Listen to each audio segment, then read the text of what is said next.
You are a worthless pile of Yes, Trump voters are not happy right now because I don't think the administration realized that the Strait of Hormuz was right on the coast of Iran. Like, based on the comments we're getting from this administration, they don't know up from down and down from up. And Kevin Hassett, I think the consumers care very much that they are feeling the brunt of these costs. But the fact is that the U.S. economy is fundamentally sound, and that if it were to be extended, it wouldn't really disrupt the U.S. economy very much at all. It would hurt consumers, and we'd have to think about, if that continued, what we would have to do about that. But that's like really the last of our concerns right now. Now you heard him correctly. He said it might hurt consumers, but that's the very last thing on our mind. You might want to tell that woman back that, Kevin. And then on top of that, the Trump administration's director of National Counterterrorism Center has resigned today because he said, I quote, Iran posed no imminent threat to our nation. Y'all, we've had 13 service members, as far as we know, currently unalive during this. We are responsible for the deaths of 170 plus young girls. We're complicit in that because it was our taxpayers that funded those weapons. And we're now being told that there was no imminent threat. This administration has lost its goddamn mind. All y'all who voted for this, please tell me, will Kamala Harris have done this? Because I definitely don't believe so. Y'all, thank y'all so much for clipping on this video. My name is Jamie. Welcome to the Opinion Caucus, and we're about to get right down into all of the huge topics of today. Now, as I started off with, Trump voters are having a lot of buyer's remorse. This is what was on earlier today in a local Pennsylvania, I believe, news station. If you could say something to President Trump and he was going to hear you right now, what would it be? You are a worthless pile of And you voted for him how many times? 3 times. That was my bad. Apparently, I'm an idiot. Yes, ma'am. I must say so. We got to be honest. I mean, he was a convicted felon the 3rd time you voted for him. There was lots of scandals on, how he's bankrupt businesses and how he's cheated on his wife. Like, a man who can't be faithful in his family, how you expect him to be faithful to you? And he ain't swore nothing to God in front of you. I mean, the man completely always is making jokes about how he's not going to heaven. And you thought that he was going to come here and make this better for you. Yeah, baby, you were an idiot. You were an idiot. I'm sorry to say it. So a lot of our allies have not answered Trump's call for us to join this Iran war. They said that this is a war of choice. This is a war that you and Israel have chosen to, do. You keep saying about how much you don't need us. Show me how badly you do not need us. I mean, can you blame them? I mean, look at Donald Trump.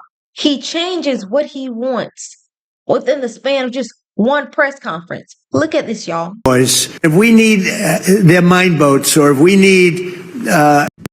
we ever needed help, they won't be there for us. I've just known that for a long period of time. We have some that are really enthusiastic. They're coming already. This isn't need.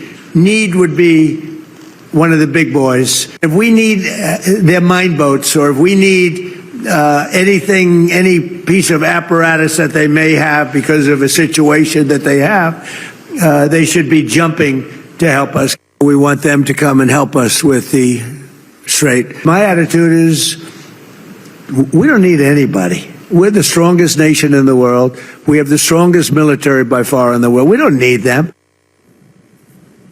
Did you follow that? I don't think anybody could have followed that. He flip-flopped at least 6 times. And like I said, we've been the bully in this entire situation. Like, it's very hard to root for the bully. Like, in every movie I've seen, the bully never works out correctly. And like, why does it have to be us? Because like, I'm an American. I love this country. Y'all just couldn't vote for the black woman. But I mean, the polling also in these countries is that America is underwater. They do not like us internationally. Like, just listen to what CNN Harry Zinton had shown just earlier today about how America's seen in the global sphere right now. Mr. Berman, it's really simple. The people in those countries hate the U.S. military action in Iran. What are we talking about here? Okay, net approval rating, U.S. military action in Iran. In Canada, way underwater, minus 27 points. You think that's low? Thank you, Mr. Berman. You think that's low? Take a look here in Japan, negative 73 points. My goodness gracious, way down there. How about in the UK? We're talking about 34 points underwater. Key U.S. allies, the people in those countries absolutely despise the U.S. military action in Iran. No wonder the leaders in those countries are, let's just say, a little apprehensive about helping out the U.S. So compare this to the environment in 2003, and I'm picking that point because that was the beginning of the U.S. intervention war in Iraq. How did people in these countries feel at the beginning of that war compared to now? Okay, so you see these numbers are quite low. They weren't always this low when it came to U.S. military action in the Middle East, because take a look at this situation. Okay, shift in net approval rating, U.S. military action in Iran now versus in Iraq in 2003. In Canada, way down. We're talking down, get this, 27 points. How about in Japan? Down way down there, down 45 points. How about in the UK? And of course, there was UK involvement in that particular war. Look at that, down 48 points. So what we're seeing is a massive shift when it comes to how the people, our allies, people in those countries are viewing the U.S. military action in the Middle East. Far less popular this time around. No wonder the leaders in those countries want pretty much absolutely nothing to do with this conflict, because they know there are big electoral consequences if they do, and not good electoral consequences. What's happening overall with views of America abroad? Yeah, okay, so you see these numbers, you see these shifts down in terms of how our allies or folks in those countries view U.S. military action in the Middle East. You see how unpopular it is this time around. Canada, Japan, the UK, and this is just part of a larger picture, Mr. Berman, a larger picture. Favorable view of the U.S. in 2025 versus 2024, of course. Donald Trump being the president in 2025, Joe Biden being the president of the United States in 2024. Look at this. Favorable view of the U.S. down 79% of 24 countries' residents asked. The bottom line is this. The folks overseas are far less likely to view the U.S. favorably, and those chickens, they're coming home to roost in this situation, as there's very little support abroad for the U.S. military action in Iran. And they have But I mean, are you looking at these numbers? Donald Trump has single-handedly made us the pariah of the world. Negative 27 points, negative 73 points, negative 34 points. I'm not going any place international for a minute. I mean, they're going to spit on me when I walk by because I'm an American. Because I got to have Donald Trump, because some of y'all don't know how to vote for the black woman, because we would have not been in this position. Y'all like to talk about how emotional women are. Listen to Donald Trump's tweet about the rest of the world not coming when, first of all, we're in a war of choice. Listen to what he had to tweet. Donald Trump says the United States has been involved by most of our NATO allies that they don't want to get involved with our military operation against the terrorist regime of Iran in the Middle East. This despite the fact that almost every country strongly agrees with what we're doing and that Iran cannot, in any way, shape, or form, be allowed to have a nuclear weapon. I'm not surprised by their actions, however, because I'm always considered NATO, where we spend hundreds of billions of dollars per year protecting these same countries to be a one-way street. We will protect them, but they will do nothing for us, in particular in a time of need. Fortunately, we have a decimated Iran military. Their navy is gone, their air force is gone, their anti-aircraft and radar is gone, and perhaps most importantly, their leaders at virtually every level are gone, never to threaten us, our Middle Eastern allies, or the world. Again, because of the fact that we have such military success, we no longer need or desire the NATO countries' assistance. We never did. Likewise, Japan, Australia, South Korea, in fact, speaking as President of the United States of America, by far the most powerful country anywhere in the world, we do not need the help of anyone. Thank you for your attention on this matter, President Donald J. Trump. Please tell me that does not sound like the saddest breakup text message without actually breaking up, because you really want the person to still come and give you some attention. That sounds like the loudest pick-me text, hey, I don't need you, but if you want to jump in at any moment, you definitely can, without actually saying those words. This is our president. Where have we gone as a country? This is the reason why we need to start electing politicians, and middle-class politicians, please, people that actually know what the fuck gas costs. Stop electing these billionaires and celebrities that have never pumped their own gas, will never pump their own gas, don't understand what the cost of milk and bread is. Do you really think they understand the actual idea of going and having a budget is the reason why we're always in a deficit. Because they believe that you can just borrow money from no place, i.e. the stock market. Like, these people they don't exist in reality. We have like the worst breakup but come back for me text message from our president. We look so thirsty. And look at this person. I have no words. And then on top of that, guess what? Joe Kent, Donald Trump's director of National Counterterrorism Center, I guess ex-director of National Counterterrorism Center, because he resigned today. He basically said, I cannot in good conscience support this ongoing war on Iran. Iran poses no imminent threat to our nation, and it's clear that we started this war due to pressure from Israel and its powerful American lobby. That is what the director of National Counterterrorism Center said when he resigned. Like, these people are so unserious. It's so unserious. It's not even funny. Like, I have no control over my emotions right now. Like, I am just like, we had 14 people die because of this. And don't let Donald Trump fool you. This is what he said when he, first was putting Joe up to be this director of this very important agency. Listen here. I'd like to introduce Joe to say a few words. A very incredible guy and with a tremendous future, in my opinion. Right now, he's only thinking about Congress, and maybe he'll be there for a number of years, and we don't know what's going to happen, but I think this man has a tremendous future, very special person. Thank you very much. Come on over, Joe. He doesn't speak that glowingly about, anybody. Nobody. Now, this is what he had to say today after this man resigned. President, your director of national counterterrorism, Joe Kent, he just resigned today. He said he can't support your conflict with Iran. What's your reaction to that? And did you? Well, I read his statement. I always thought he was a nice guy, but I always thought he was weak on security, very weak on security. I didn't know him well, but I thought he seemed like a pretty nice guy. But when I read his statement, I realized that it's a good thing that he's out, because he said that Iran was not a threat. Iran was a threat to every country. This man can't be serious.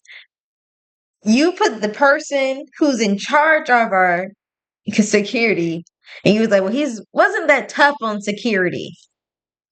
That I thought he was a really nice guy, but I'm guessing now from this message, because he's telling the truth, that there was never any imminent threat to homeland America. Because of that, because he said that, now that I think about it, he wasn't that big on security. The person I made the director of the counterterrorism, what's going on? If a Democrat said any of this bull jive, Republicans would be up in arms about it. They would be like, Sleepy Joe. I mean, that's basically what they did last time. And Joe Biden, he's talking better, walking better, and giving speeches better than Donald Trump right now. But I digress. What really highlights the issue that we currently have in the Republican Party is what Speaker Mike Johnson is about to say. Speaker Mike Johnson was also asked about Joe Kent resigning today. You know what he's going to say? He's going to say that this man, he doesn't understand where he got that information from. He doesn't understand how the director of counterterrorism got the information that Iran was not an imminent threat. Like that wasn't his goddamn job to know that. But this is the Republican Party. Listen to what he had to say. I got all the briefings. We all understood there was clearly an imminent threat, that Iran was very close to the enrichment of nuclear capability, and they were building missiles at a pace that no one in the region could keep up with. They were far outpacing our allies and friends and us in our defense capability, because we had personnel, installations, members of the armed services, and civilians in the region. Iran was building up ballistic missiles at such a rapid pace, and we knew that their plan was to fire them upon Americans. The commander-in-chief and his administration had a very difficult decision to make. I don't know where Joe Kent is getting his information, but he wasn't in those briefings, clearly, because the Secretary of State, the Secretary of War, and everyone, the Joint Chiefs of Staff, General Kane, they had exquisite intelligence, and we understood that this was a serious moment for us. Had the president waited, I am personally convinced that we would have mass casualties of Americans. He is the person who's responsible for helping make those briefs. And you know what? The real question everybody's asking is, where's J.D. Vance?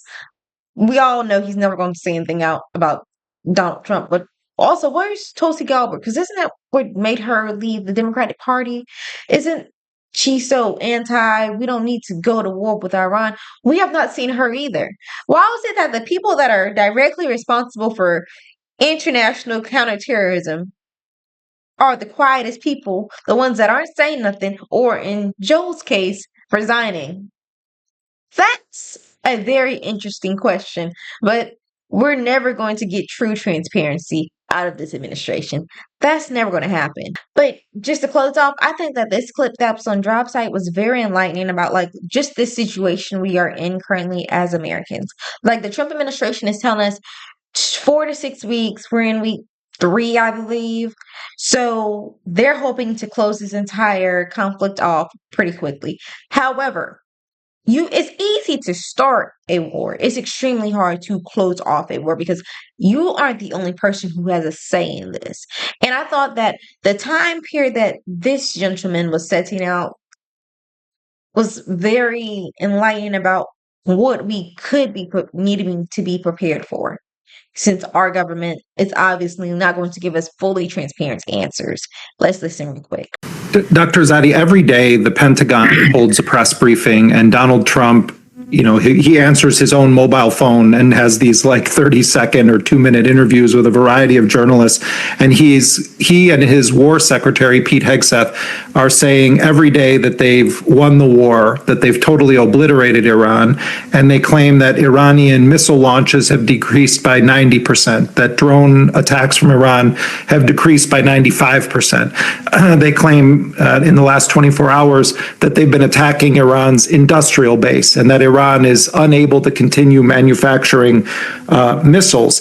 It is true that Iran is launching less frequent missile strikes. It's still hitting every single day. It's still striking across the Persian Gulf. It's still bombing Israel, but there has been a reduction in the number of missiles. But I want to ask you if you think that that there's merit or truth to the characterization from the White House that Iran's missile and drone capacity is significantly damaged, degraded, and to an extent incapacitated at this point? I don't know. These are military secrets. Iranian military officials disagree. They say that we are using old stock and we haven't even used the new stock. Some of that could be rhetoric. I don't know. What I do know is that the United States spends 100 times more on its military in comparison to Iran. Iran is facing 2 nuclear regimes, and it's the underdog. But for what Iran is going to do, which is close the Strait of Hormuz for at least 6 months, if this war continues, if Iranians realize that this policy of attacking every few months is going to continue, the straits will be closed for the next 6 months. And Iran has enough missiles and drones and ballistic capacity to do that, I can assure you. But you don't need that many drones to close the Strait of Hormuz. You may need a few, once a week or twice a week. If you hit a ship that is going through, that would be enough for the Strait of Hormuz to be closed. So you don't need to mine it. You don't need to have a huge navy.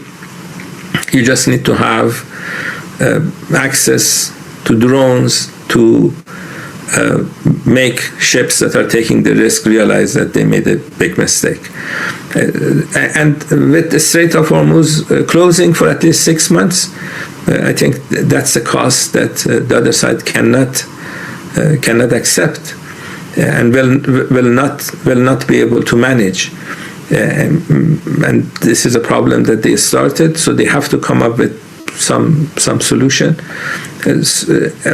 It is true, when you hit military bases in the Persian Gulf, then you don't need to hit them again because you have already done that, and this war has been around for 16, 17 days. So it is logical for the number of hits to decrease because you have done your job. How effective the attacks on Iranian military has been, we have to wait and see. But what I can tell you is that the Iranian military leaders will make sure they have enough stock to be able to close the Strait of Hormuz for at least 6 months. I found that very interesting. The Strait of Hormuz closed for 6 months. So you have to remember this strait is transporting 20% of the world's oil. We're already hearing from economists that in 2 weeks, gas prices could be around $4-5 on average. Already where I live at, it's around like 367, 378. Gas is pretty high. Diesel's already really, really high. It's already like 505. And that's at like the Walmart. So gas around where I'm living, I'm in South Carolina, is extremely high right now. And I showed you in the very first clip when we opened this video. Trump voters aren't happy with these high gas prices. And they're feeling very stupid, which you should feel because, who wouldn't have known that this man is trying to have a war? Right now we have blackouts in Cuba because he's now trying to take over Cuba. At the same time, he's trying to do whatever he's doing in Iran. But y'all, tell me what y'all think about all this in the comments. I just found that today was a very news-packed day, and I'm wondering just how worse this is about to get because 6 months, no oil coming from the Strait of Hormuz is going to very much hit our economy. We're already having high layoffs. We're already seeing the prices increase. And it looks like the Trump administration, based off what Kevin Hassett has to say, does not give any fucks right now. But like I said, y'all, tell me what y'all think about all this in the comments. Follow me, subscribe, and I'll see you on the next one. Bye.